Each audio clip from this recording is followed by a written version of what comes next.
So when we last left off, we were spending some time on the hyperbolic time island. And Dunn did do our power scaling. We do another brief flashback / look at where people are at in regards to their island. We get actually just the same panel of Frankie having exploded the laboratory, but this time we have the context around it. We get another look for Perona. Yeah, I kind of love her. And we also get a lot of transphobic Sanji. Like, holy shit. It's a lot of transphobic Sanji. Like, there's a little bit of it when he first gets... So, the crew, one by one, sort of piecemealing, are showing back up to the archipelago. Most people are already there. It's pretty much just, like, Sanji and Chopper and Luffy that we see arrive.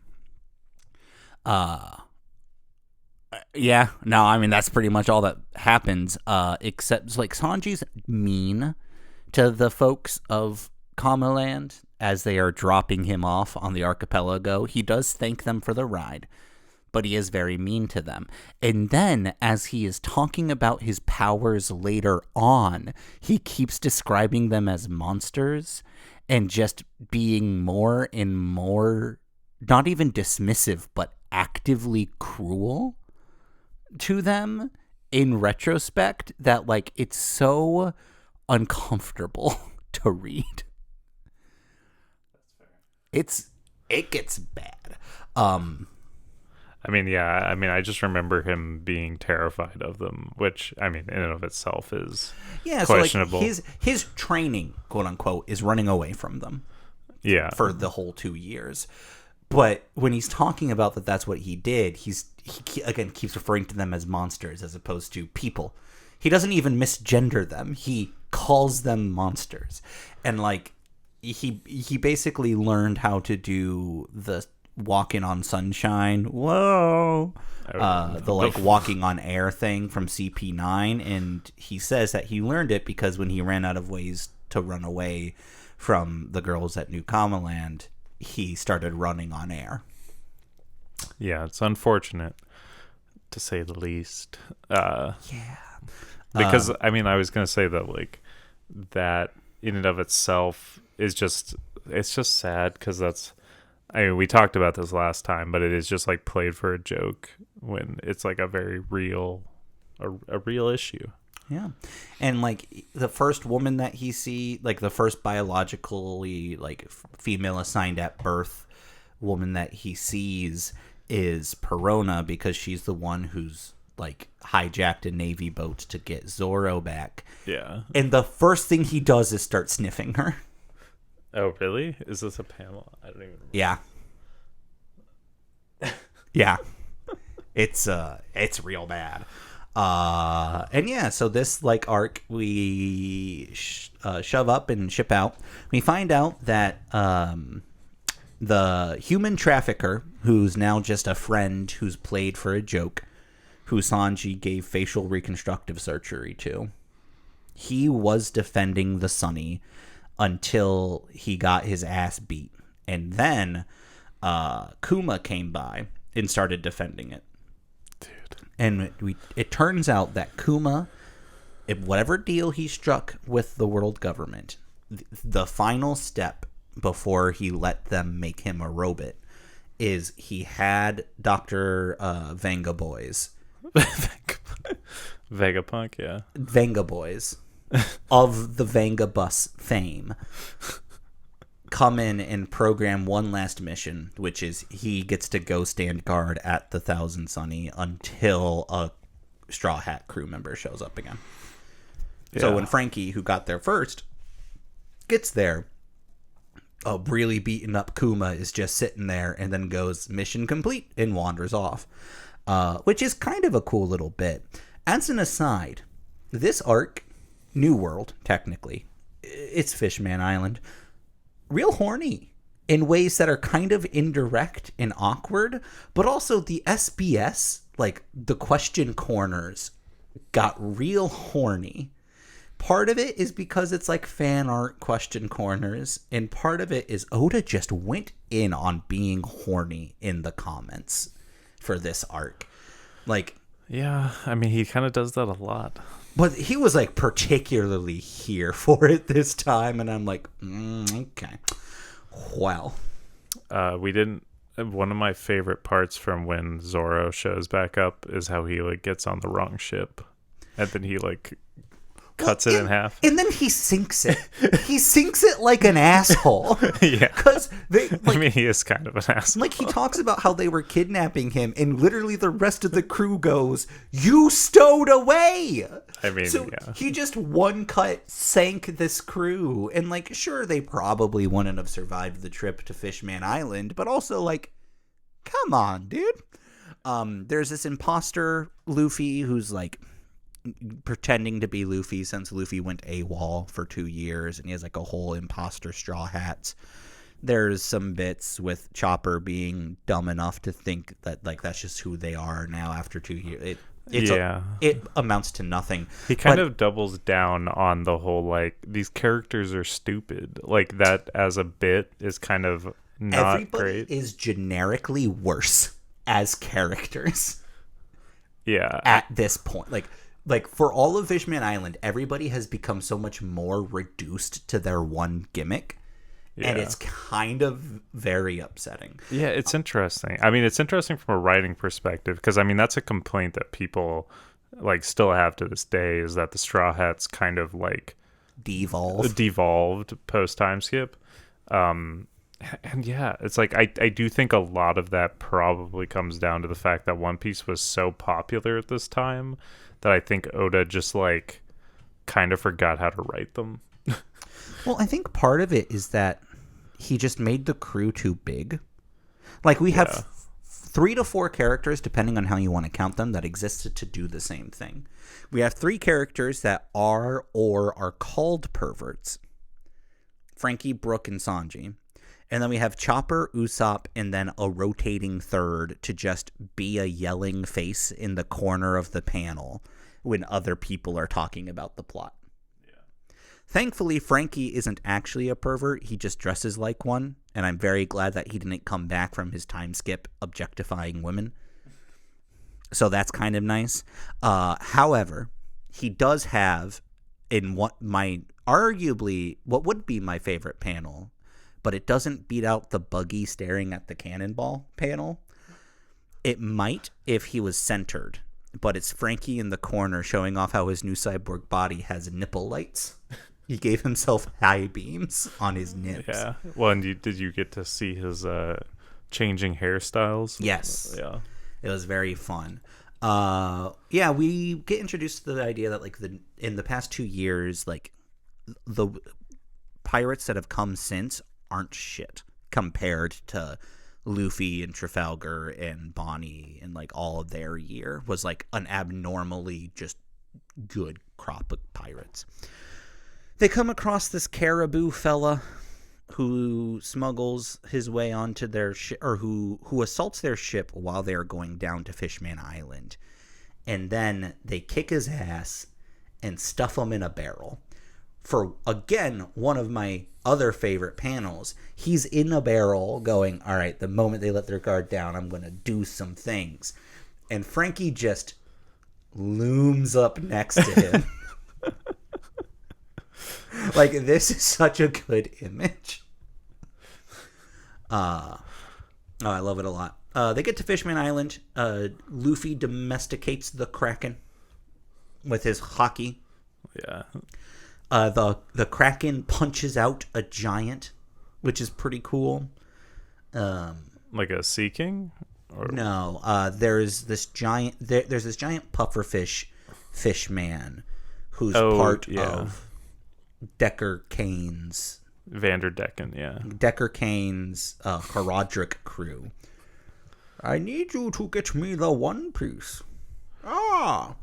Nephilim. That's a Diablo joke. Definitely went over my head. That's fine. It wasn't a very good one. Vanderdecken, who Brooke recognizes the name, which is kind of cool. Turns out he's like the great grandson of the one that Brooke knew. He's just a guy who's perving for the princess of Fishman Island, who, when he started 10 years ago, was 6. Your mic definitely fell down quite a bit. It's been going down literally since we started, but I know how much of a noise it makes. You can fix it. We can just fix it. Okie dokie. Started perving on... Wow, I'm so much more present now that I'm speaking into it and not from over it. He's been perving on the princess since she was 6. It started out as like he knows what her secret power is, and her secret power... So mermaids can talk to fish. Once every few hundred years, a mermaid can talk to Neptunians. Spoiler alerts, she can talk to Neptunians. And Vanderdeclan wants that power for himself, so he's like, I'll marry her. She's 6 at the time. It's real awkward. But that was 10 years ago. And so now she is hard confirmed 16. And everyone's perving on her. And she's a giant woman wearing no shirt. Yeah. And it's awkward as shit the entire time. Speaking of women in Fishman Island, Madame Charlie is a mako shark mermaid and can get it. I love her. Look at my goth fortune-telling wife. Oh, yeah, she's dope. Most of the conflict on Fishman Island is nothing. Madame Charlie's predictions have never been wrong before. And she sees a prediction of the Straw Hats bringing destruction to Fishman Island. Well, Vanderdeclan and Fish Magoo, I don't remember his name. Hody Jones. Hody Jones. Isn't that such a great name?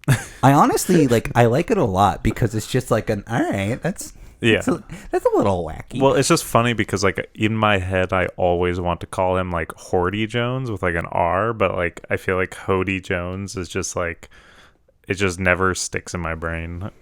Fair enough. Except for the fact that I'm a weirdo and it does actually stick in my brain. You know that thing that I just said? Ignore that. They're in cahoots.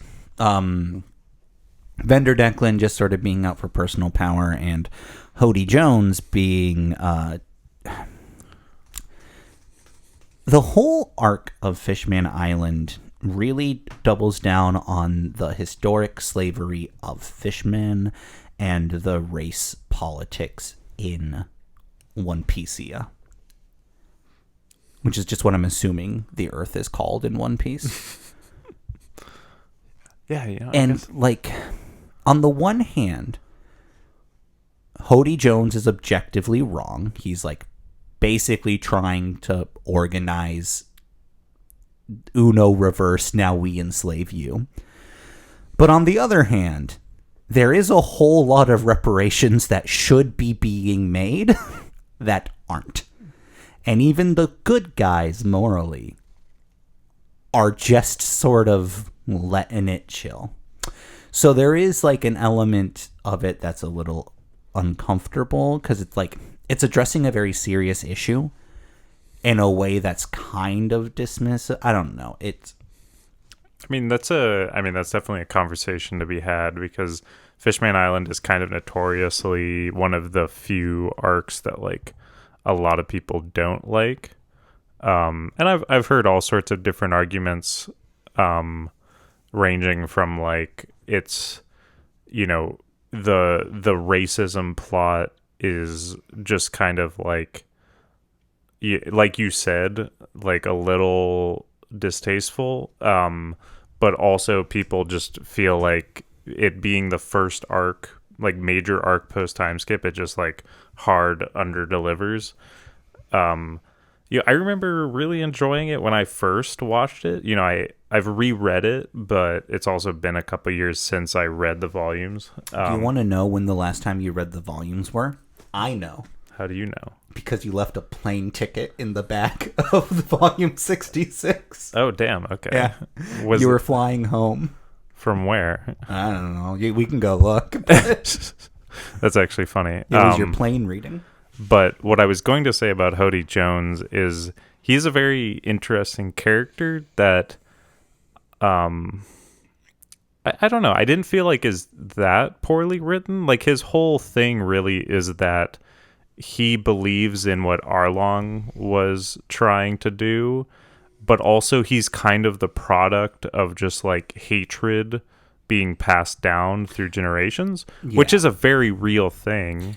And I don't think that part of Fishman Island is that bad. Like I do think it draws attention to this very important aspect of racism and prejudice in our own world.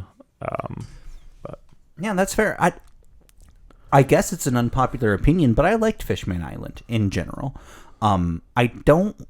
My problems with Fishman Island aren't related to Fishman Island. It's what I'm sure is now going to be the rest of the season, right? Like the de-evolution of as human beings of the Straw Hats are what my big problem is so far. Yeah.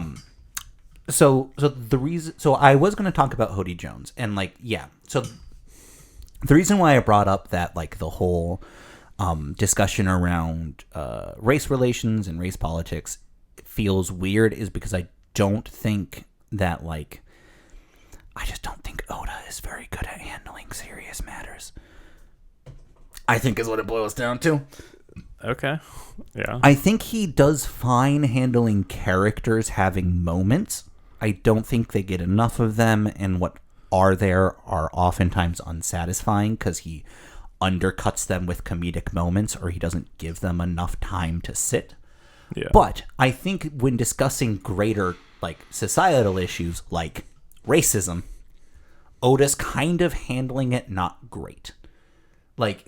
I appreciate that it's present as something that is a real reality.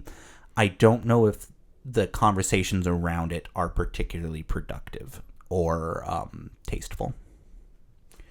So Hody Jones in particular is so there's the great hero Tiger Fisher Tiger. You actually got that one right. Which time? The second time. Okay. I mean, you were right both times. You just said the names the different way. And he was the founder of the Sun Pirates, or the Sunfish. They were the Sun Pirates. The Sun Pirates. We talked about them a little bit. I say we.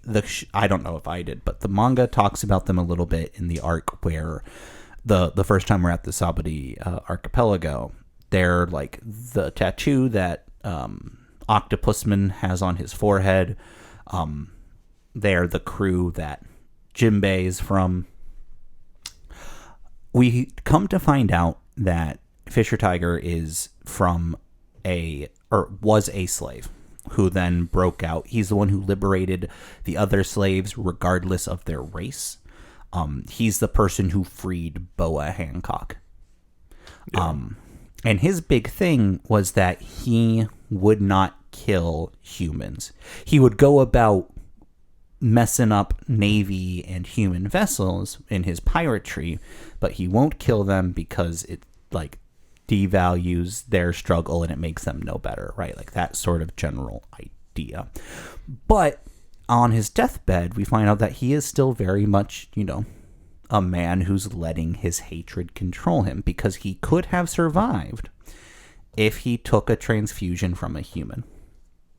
Fishmen and human can transfuse blood to each other. They have the same blood types. It matters in a bit.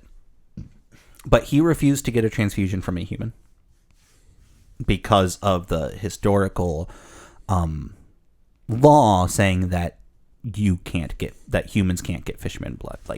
It is an aspect of institutionalized racism. And so Fisher Tiger, being sort of driven by, rightfully so, the anger from what he's endured in his lifetime, he can't bring himself to take that step. Jinbei and Arlong were both crew members in the Sun Pirates. And whereas Jinbei sort of in this moment in the death of Fisher Tiger realizes that while he or Fisher or Arlong cannot move past certain historical things, society needs to not forgive, not forget, but grow. Right? And so Jinbei's sort of like carrying on that Fisher Tiger idea of like, we can fuck him up, but we can't let like our anger and our hatred perpetuate cycles of violence. Whereas, and then Arlong went off and is like, nah, bruh, like we're gonna make them suffer in the ways that they've made us suffer.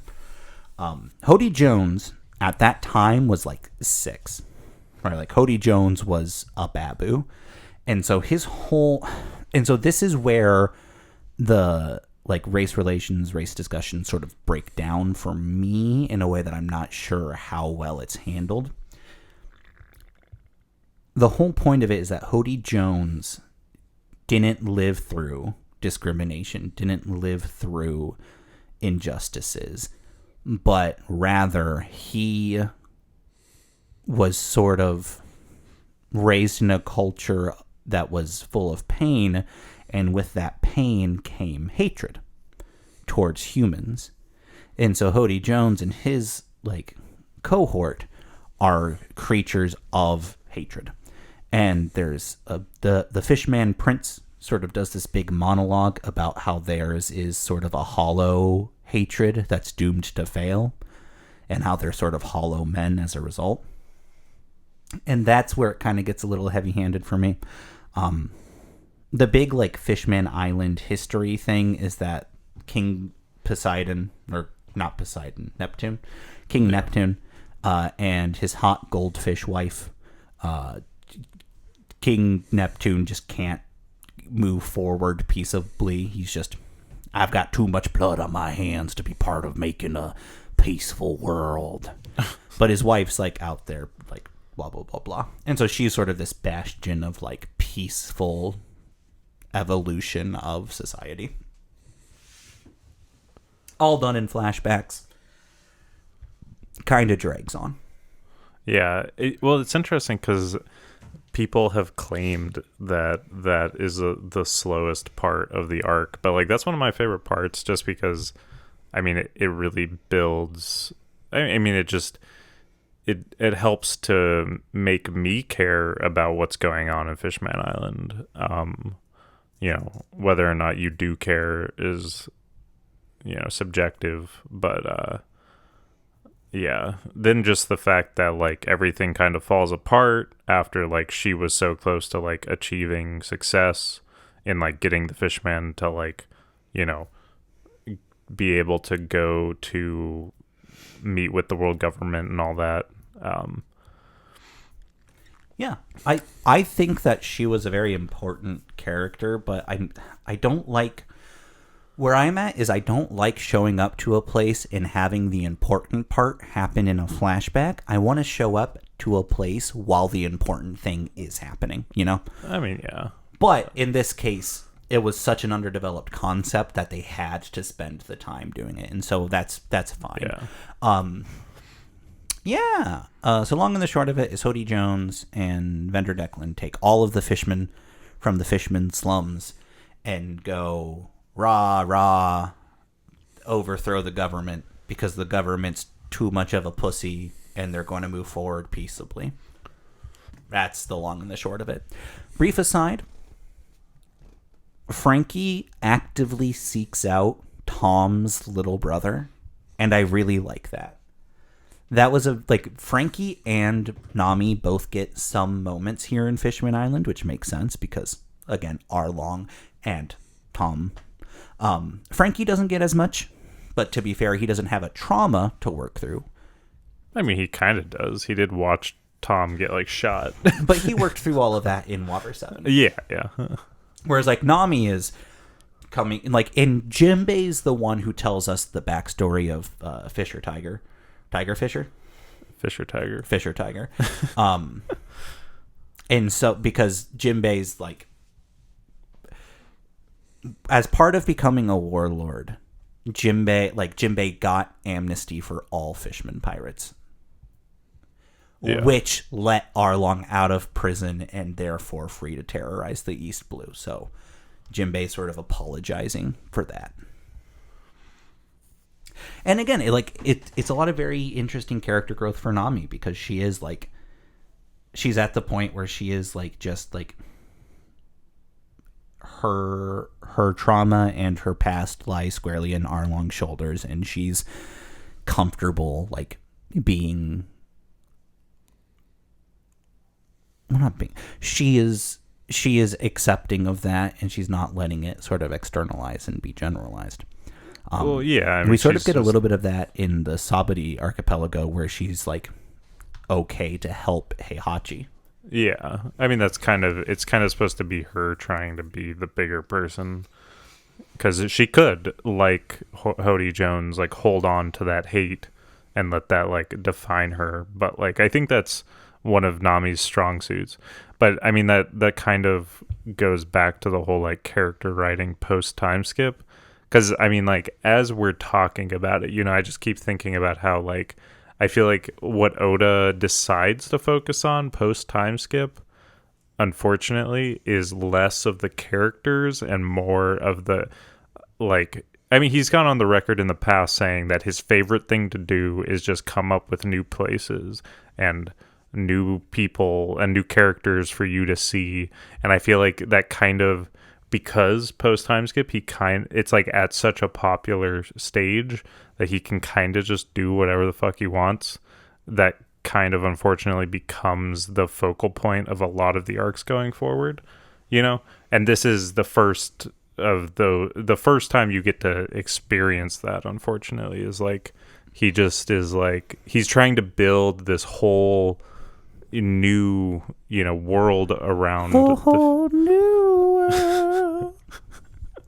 Yeah, he's basically just developing Fishman Island kind of at the expense of like actually trying to write characters. No one to tell us no or where to go. Yeah, and on the one hand, I don't necessarily think that the Straw Hats needed character moments here. Yeah, because they haven't really grown as people in the past couple of years. They've grown as fighters, right? Yeah. Like, and well, so I'm like, I'm sure as this pattern repeats itself, I'm going to become frustrated. Yeah. But for now, I'm just like interested to see what you think. I think you're going to continue to have a lot of the problems you do have with just the horniness going forward. Oh boy, baby, can we talk about how Nami's real big power up is she can make big stompy sexy lady feet?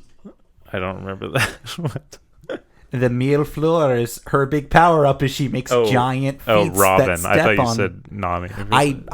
Who knows? I was thinking about Robin. I mean, Robin's whole thing is just making bigger limbs now. And now she makes big leggies that do big steppies. And there's a bit where there are little fishermen like wriggling out from underneath giant lady feet. That's panel right there is fetish bait, is what that is. I do like watching the Straw Hats just fuck shit up. Sanji's big thing is transphobia, and also walking on air, and also he can insta-inflame his leggies now. Robin can make big bits. Nami has like Skypean weather technology and can do more as a result. Chopper just has new forms now, and his old forms are better, which is nifty. He can also control his Yeti, like Sasquatch form, for up to 3 minutes. I got you for 3 minutes. It's also the only one that he needs the Rumble Ball for anymore. Frankie has a new body with a bunch of things baseline, and then he has a bunch of new toys. Like he made a tank, he made a mech, he made a whole bunch of other things that are definitely cool and will definitely not happen again.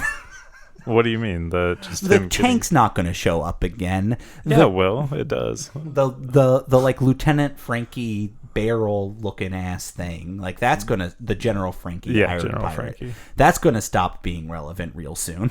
No, it stays pretty relevant. I'm not gonna lie. Well, that's like good. Like it's kind of. I mean, you just talking about these power ups. It is definitely kind of the beginning of the more and more shonenification. Oh yeah, dude, we had our first training arc. Well, yeah, exactly. But like past this point, like the story does become a lot more about like, all right. I mean, it's always been about who's the next opponent to fight. But like it kind of just becomes more of that because Luffy, Sanji, and Zoro are kind of like they're the fighters now. Like, right.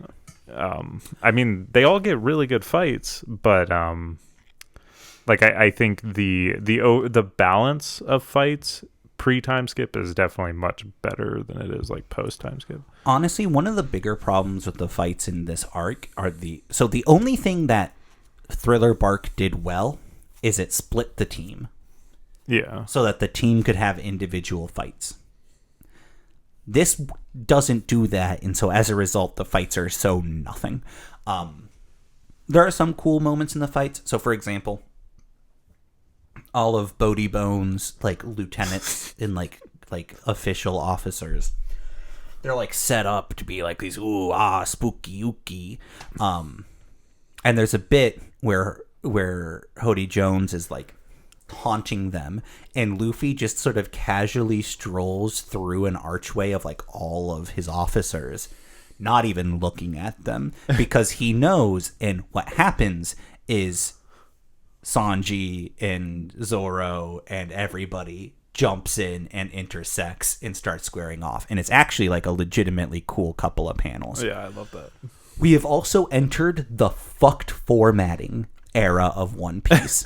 I don't know if I just didn't recognize them in Skypiea or if I didn't notice them in Water 7, but ever since Paramount War, now it's like all those awkward three-quarter spreads. Now it's just super awkwardly going over the middle all of the time, and I hate it. Hody Jones is bad fights because his thing is he's Fishman steroiding his way into being stronger. And so he gets his ass kicked, and then he takes more Fishman steroids. And then he gets his ass kicked, and then he takes more Fishman steroids. And then he gets his ass... Like, too many times Luffy beats him. Yeah. I mean, this whole arc is kind of just for the Straw Hats to just, like, walk all over their opponents. 100%. There's a cool moment where baseline Hody Jones, Fishman, a strong Fishman at that, in the water, should kick your ass as a human. Oh. Zoro, yeah, dude, 1 pound! I love that. I love that so in much. the water. It's actually pretty good. Because Sanji has been transphobic for 2 years. Whenever he sees a woman for most of this arc, big nosebleedy, to the point where while they were descending, his nosebleed propelled him with such force that he was exorcised from the air bubble that was keeping the Thousand Sunny afloat. And then throughout the course of like the island, like Chopper talks about how he's like rehabilitating him by showing him a series of progressively lewder photos. Or like there are a couple of times where Sanji petrifies himself, a la Boa Hancock's Devil Fruit, just by looking at too many mermaids at the same time. Like, part of the reason why they talk about blood transfusions and that we know that that's illegal to like give humans Fishman blood is because Sanji lost so much blood through his nose. Yeah, it's pretty dumb. It's pretty dumb. I will say it did lead to my favorite joke. Actually, no, it wasn't. It was just Luffy being injured. Never mind. Haha. Get fucked, Sanji. You're irredeemable. Where Chopper is like pooped from being his big guy form, and Luffy's just bleeding out. Why is Luffy bleeding out at this point? Because he got in the chest. And he was like like super punch to break up big old ship the size of an island. Is this like after all the fighting's done? This is after all the fighting, because the fighting's really nothing. Yeah. So after all the fighting, Luffy's like bleeding out, and so Chopper can't do anything, and so Robin holds him up by the cheeks and just sort of carries him around while he does his doctoring. And it's honestly really adorable, and I like it. I mean, post time skip, Robin and Chopper interacting is always very good. Well, that's They're good, like because one Robin of the is best. such a non-character right now. Like, I mean, yeah. pretty much since Water 7, Robin has said maybe 10 lines of dialogue. Yeah. But I do like them. So Chopper's going on about how they need a blood transfusion, and all of the like onlookers. So the Straw Hats have solved racism for the second time. The first time was with Skypiea and the native Shandayans. And then the native Shandayans elect white man god. It's a lot. And now they did it with Fishman Island. Yay! But They defeated racism with their fists. With their fist. But then, so like, in this case, like, all of the onlooking fishmen are like, oh, I mean, I could, like, some people are like, well, I have a matching blood type, but the laws. Yeah. And Jinbei goes, fuck that. It's like, mine. I am also an F blood type. We get introduced to the concept of Big Mom. A couple of her goons are there to take her monthly candy tax. But guess who ate all the candy? Luffy. And so her agents are like, well, too bad we're going to have to fucking destroy you guys. And Luffy's like, how dare you? And then gets on the telephone and yells at Big Mom. And thankfully she's like, all right, okay, cool. So now instead of destroying them, I'm going to destroy you. And Luffy was like, all right, let's do this. We are also reintroduced to Tashigi and Smoker. Smoker is kind of daddy now. And Tashigi, we keep getting told, is like this big sexy bombshell. And it's really unfortunate because her entire crew are basically sexually, like, trying to sexually assault her. Yeah, I don't recall that. They're doing like live fire trainings, and her crew are actively trying to hold her down and molest her. What the fuck? It's a lot, dude. It's a lot. And then also they ask Smoker if they can have one of the pirate prisoners. And they ask for a pretty one. Like, One Piece got real rapey. Real fast. Like, it's a couple of pages that I'm actively uncomfortable with. Yeah. Honestly, a little more uncomfortable than I was in Thriller Bark with all the Nami stuff. Yeah. Speaking of uncomfortable Nami stuff, on the way back up, we watch Nami bathe. I mean, she takes a shower. Unfortunately, that's nothing new. But we watch a lot of it happen, and like Chopper's just in the room, and she's cool with Chopper being there. And they did introduce earlier that like Chopper's not attracted to human women because he's a reindeer. Yeah. Also, he's like 5. So, like... I mean, he's not 5. I think he's, like, 15, but... He is baby. So, like, nobody had to be there. Nami has oftentimes thought to herself, we also didn't have to have this happen in the shower. Also, Forrest, you say that it's nothing new, but look at this panel. Yeah. Full on tits out, reclining in the tub, no bubbles. Feet are like centerfold, like in the foreground for all of you little weirdos. Like, yeah. Also, I mean, I like I've said many times in the past, I can't really defend it, but you know. Also, Chopper's new hat is stupid. Yeah, Chopper's old hat is definitely superior.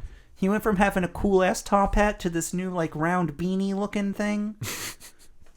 Well, like, what's your opinions on Frankie's post-time skip? Like, design, His hair should be there all of the time and just change. He shouldn't go from buzz cut to hair for, like, a couple of panels for a joke. Oh, yeah. Give me back my pompadour boy. But I mean, what do you feel about his shoulders and all that? Like, I feel like he's just bigger. Yeah, Frankie is just upscaled Frankie. Yeah. But bald, except for when he wants to not be. I do think the longer he does it, his little, like, dexterous hands coming out of the palms of his big new hands are going to become more and more cosmically horrifying. Yeah. And then we end up on Punk Hazard. And that's the next arc. The island's on fire, but also it's cold, according to the SOS message. Oh, also they find, like, this dude who's just, like, the bottom half of a dude stuck in a dragon, which are real. So and they like beat the shit out of the dragon, and, like, the guy who they think is stuck in the dragon because they just see his little leggies kicking out. They pull him out, and he's just the little leggies. Yeah. So I don't know what that's about. I'm interested to see how you feel about that character. Fair enough. He's all right, but I honestly could care less about him in the grand scheme of things. That's fair. We also learn along the way that the fleet admiral was recommending Iceman for the job of fleet admiral. Yeah. And Magmamin was like, no, ich mein. And so there was like a Navy civil war happening. And so Iceman and Lava Girl go off to an island where they fight for 3 days and 3 nights. And Magmamin won. And so Iceman retired and has left the Navy. We don't know where he is at this point, but Punk Hazard, when the crew gets there, is sanctioned off by the Navy and the world government. And it's super hot and on fire. But they're there because of a distress signal, and the distress signal said it was super cold. Guess what island they fought on? I don't know. Well, I'm just kidding. They haven't confirmed it yet, but come on. Yeah, I mean that like in and of itself has like so many connotations, or not connotations, but like insinuations about like what happened there, because we still like have not seen like a Logia Devil Fruit Awakening in the series, and like they're definitely like, I feel like the implication is that like their Devil Fruit Awakenings is what caused the island to like be permanently stuck as those climates. Speaking of Logia type fruit, in a question corner, Oda was asked if their dicks are that of their element. And A, he read that answer, or he read that question and made us read that question. And B, he answered that question with yes. I mean, yeah, he didn't have to answer it, but I guess at least he answered it truthfully. And there's also some more titty talk. Yeah. All in all, Fishman Island itself I liked. I liked the events of Fishman Island. I am a little tired of flashbacks, because this is coming basically right off the heels of the Sabo flashback. Yeah. So I am tired of not seeing things happen, but having to see things that had already happened. But I think like the story that was being told on Fishman Island is a good story, and I think it was told well. Especially the Fisher Tiger flashback was very good. Yeah. But I mean, like I was saying, he's just building his world more and more, and that's kind of just like what post-time skip becomes about. Which is such a problem. Yeah. Because the more we fuck around in the world, the less we're actually engaging with the plot. I mean, kind of not. I mean, the plot is pursuing the One Piece. Yeah, but the One Piece is like very central to why the world is the way it is. So. But so much of this yeah isn't going to matter.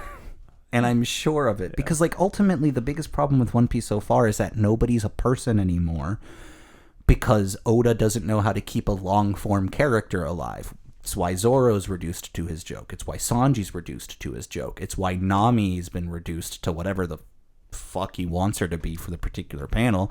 And it's why Robin doesn't speak anymore. Yeah. Right? And it's because he can't keep them going.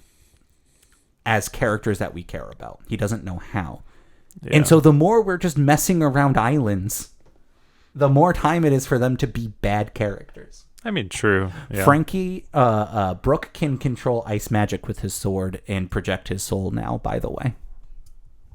Forgot to mention that. Yeah.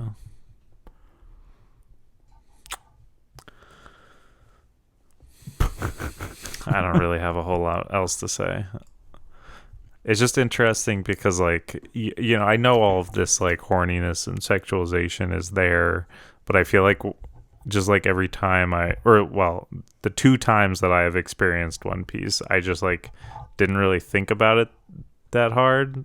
It's just interesting. I don't know. It's really easy to ignore it, especially if you're, like, in the habit of consuming anime. Yeah. Or, like, manga. But A, I'm kind of not anymore outside of this. And B, it's always bugged me. Because I have always been hyper aware of how I present myself. And I present myself like a neckbeard. I shave my neck. But neckbeards and I have a lot of overlapping visual similarities. And the same people who will jerk off to figurines, they look the way that I do, and they like the things that I do. So I have to be extra cautious towards distancing myself. That's fair. And in the case of Fishman Island, it's really just the fact that it is an underaged princess that literally everyone is horning for. I mean, we could have given so much redemption for Sanji if once we the characters learn that she's 16. If once that happened, Sanji started feeling bad for being horny about her and stopped. Yeah. Oh boy, he could have learned a lesson, couldn't he? Yeah. But in general, it isn't like High School of the Dead, right? Where, like, literally as somebody is being eaten, you're being given an upskirt. Yeah. It's not somebody's titties are flapping around and we watch a bullet move in between them, right? Like, it's not that. It's a very hyper-specific example. That show is pornography. Yeah. It's bad. One Piece isn't that. But it is still pet peeving. Yeah, definitely. Yeah, I don't know. Fishman Island was good. It ain't no Water 7, but I don't think anything's going to be Water 7. Yeah, unfortunately not. I don't know. I mean, the newest arc has been pretty damn good. And the newest arc has been so good because it actually feels like it's kind of getting back to the point, you know? Like once Wano ended, it's like, oh, okay. So, like, now the story actually has to, like, move on to, like, what's supposed to be the end. So now all of the shit that really matters is, like, coming full circle. Like earlier you were talking about Kuma protecting the ship, and, like, we literally, like, within the last 2 chapters just finally, like, learned his whole story and, like, his motivations and, like, why he was doing that. And that was all just, like, up in the air. I was about to say, and that's recently. like, what, 15 years later? Yeah, pretty much. Shit? Yeah. So, yeah. Yeah, that's wild. It's really good when it happens, though. You know, I'm sure it is. So did you see the news that they're starting to reanimate the anime? Yeah, that's kind of. What do you think about that? I mean, I've had multiple conversations about this with different people. It is an interesting thing because, like, normally when you think, like, oh yeah, they're like I knew this was going to happen someday. Like, I was like, my guess was, you know, we were going to eventually see the end of One Piece, and then, you know, some animation studio would, like, take up the helm of, like, reanimating it. Definitely not expecting it this soon. That's for sure. The fact that Wit Studio is doing it, though, I am pretty excited for, because, I mean, they've done a lot of really fantastic animation. Like, they did the first season of Vinland Saga. They've been doing, like, Spy Family. I mean, that's just, like, their 2 most recent projects, but, like, they have quite the you know, filmography. And so it could be absolutely fantastic. I don't know. My guess is they're probably going to do, like, 26 episode seasons. That's my hope, at least. I hope they don't like try to do like 12 episode seasons. But fair enough. I'm kind of hoping for a Dragon Ball Z Kai. yeah, That's what I'm hoping for. well, I mean, that's definitely what I think the point is. Like, I think, because I saw a tweet the other day that was like, oh, if like Wit Studio does like 4 episodes for 4 chapters per episode, that would put them at about like 25 episodes for all of the East Blue Saga, like up to like Logetown. That would be dope, because that literally would cut, like, East Blue in the original anime was like 61 episodes or something like that. So, I mean, they would be cutting everything down. I mean, they'd be cutting it down because hopefully the pacing is going to be like solid. Yeah. But it's a big hope. I mean, I think it's much more likely because it's going to be seasonal. I'm just glad that it's going to be seasonal. If it continues, that's the question, because I think it's going to be like Netflix original. It's like it's going straight to Netflix. Oh. Get fucked, Toy Animation. Well, yeah. So I don't know if it's going to be on like, I don't even know if it's going to be on Crunchyroll like at all. But I also think this is all just coming off the heels of, I mean, One Piece is like skyrocketed in popularity, especially like with the live action, and we're just coming up on like the 25th anniversary of the anime. Whew. And like yeah, just like all sorts of big shit is happening, and like this will go well beyond the story actually ending if they actually are trying to animate the whole thing again. Yeah, I don't know, dude. It's wild times to live in. And there's One Piece. Yeah. Okay. Okay. Yeah. Do we do sign-offs for this? Not usually, no. Okay. Oh, no. Hang on. Goodbye. No, wait. What, were you trying to burp into the microphone? I was, but I was going to throw up. Oh, well, that's not good. Not on your pop filter. Okay.